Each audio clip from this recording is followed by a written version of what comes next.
সাথে আমেরিকার যুদ্ধবিরতি থাকলেও হরমুজ প্রণালীকে ঘিরে দুই পক্ষের উত্তেজনার মধ্যে এই অঞ্চলে উচ্চ সতর্কতায় রয়েছে মার্কিন সামরিক বাহিনী। ইরানের সাথে এই যুদ্ধবিরতির মাঝে আমেরিকার জন্য এলো বড় দুঃসংবাদ। আরব সাগরে রহস্যজনকভাবে বিধ্বস্ত হলো উচ্চ মূল্যের একটি মার্কিন সামরিক হেলিকপ্টার। জরুরি অবতরণের সময় বিধ্বস্ত হয়েছে আকাশযানটি। এই ঘটনায় নিখোঁজ রয়েছেন একজন মার্কিন সেনা সদস্য।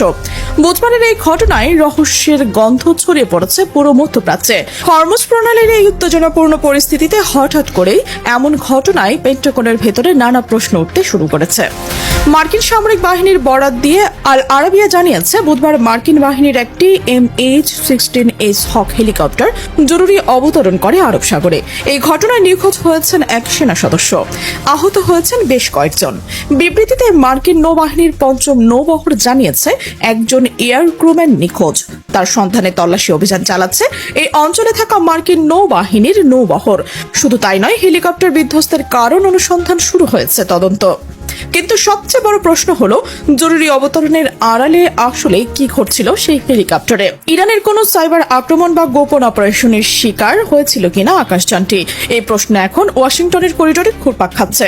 বিধ্বস্ত হেলিকপ্টারটি ওই অঞ্চলে থাকা USS জর্জ H.W. বুশ বিমান বাহিনীর রণতরীতে মোতায়েন ছিল।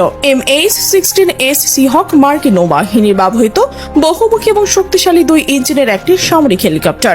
সাধারণত হেলিকপ্টারের পানিতে অবতরণ খুব বিপজ্জনক।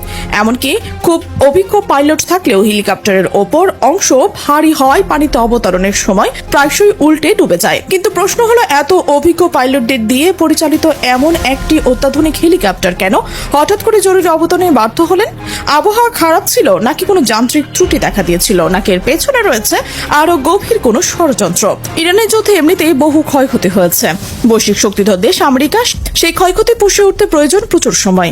ইরানের যুদ্ধে অন্তত 42টি মার্কিন সামরিক বিমান ও ড্রোন ধ্বংস বা ক্ষতিগ্রস্ত হয়েছে বলে জানিয়েছে মার্কিন কংগ্রেশনাল রিসার্চ সার্ভিস। সংস্থার প্রতিবেদনে বলা হয়েছে, চলমান যুদ্ধ পরিস্থিতি এবং গোপনীয়তার কারণে প্রকৃত সংখ্যা আরও বাড়তে পারে। এই 42টি বিমান ও ড্রোনের ক্ষয়ক্ষতি কোনো ছোট বিষয় নয়।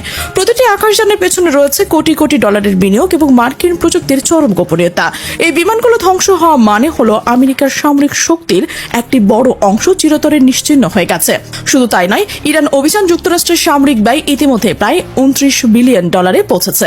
পেন্টাগনের অর্থ বিষয়ক প্রধান জুলস হার্ট জানিয়েছেন, ক্ষতিগ্রস্ত সামরিক সরঞ্জাম মেরামত এবং প্রতিস্থাপনে ব্যয় বেড়ে যাওয়ার খরচও দ্রুত বাড়ছে।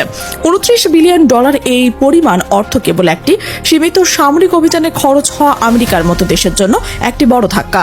আর এই খরচ প্রতিনিয়ত বাড়তেই থাকছে। প্রতিদিন নতুন নতুন সামরিক সরঞ্জাম ক্ষতিগ্রস্ত হচ্ছে, নতুন নতুন ড্রোন এবং মিসাইল নিক্ষেপ করতে হচ্ছে। আর সবচেয়ে বড় কথা হলো, এই যুদ্ধে কোনো চূড়ান্ত সাফল্য আসে না আমেরিকার।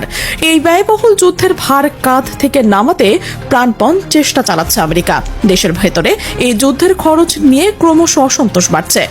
সাধারণ মার্কিন নাগরিকরা প্রশ্ন তুলছে, ইরানের সাথে এই যুদ্ধ আমেরিকার আসল স্বার্থটা কি? $29 বিলিয়ন বেশি খরচ করে যখন দেশের অর্থনীতিতে চাপ পড়ছে, তখন এই যুদ্ধ চালিয়ে যাওয়া কোনো যৌক্তিকতা দেখছেন না অনেকেই। এমনকি মার্কিন কংগ্রেসও এই ব্যয় নিয়ে তীব্র সমালোচনা শুরু করেছেন। রিপাবলিকান এবং ডেমোক্র্যাট উভয় দলের অনেক সিনেটরই এখন ট্রাম্প প্রশাসনের ইরান নীতির কড়া সমালোচনা করছেন। শেষ পর্যন্ত সংঘাত কমিয়ে আনতে যুদ্ধবিরতি এবং কূটনৈতিক যোগাযোগের পথেই এগোয় সংশ্লিষ্ট পক্ষগুলো। তবে যুদ্ধবিরতির আবহ তৈরি করতে মধ্যপ্রাচ্যের নিরাপত্তা পরিস্থিতি পুরোপুরি স্বাভাবিক হয়ে যায়নি। এর মধ্যেই আরব সাগরে একটি মার্কিন সামরিক হেলিকপ্টার বিধ্বস্ত হওয়ার ঘটনাকে ঘিরে নতুন করে নানা প্রশ্ন ও আলোচনা শুরু হয়েছে। যদিও দুর্ঘটনার প্রকৃত কারণ সম্পর্কে আনুষ্ঠানিকভাবে তদন্তের ফলাফলই চূড়ান্ত ভিত্তি হিসেবে বিবেচিত